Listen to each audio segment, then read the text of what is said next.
এই ধরনের কবিতা আরও শুনতে চ্যানেলটিকে সাবস্ক্রাইব করুন। লন্ডনে আছে লাস্ট বেঞ্চির ভীরু পরিমল। রথীন এখন সাহিত্যে এক পরমহংস।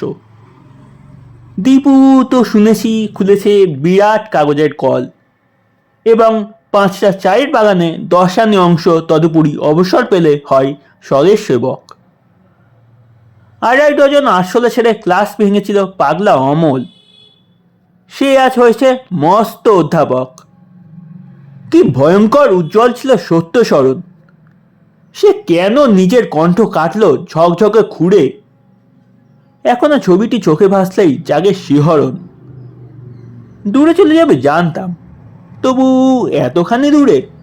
গলির চায়ের দোকানে এখন আর কেউ নেই। একদা এখানে সকলে আমরা স্বপ্নে জেগেছিলাম। এক বালিকার প্রণয়ে ডুবেছি একসাথে মিলে 5 জনেই। আজ এমনকি মনে নেই সেই মেয়েটিরও নাম। এই ছিল আজকের কবিতা। ধন্যবাদ।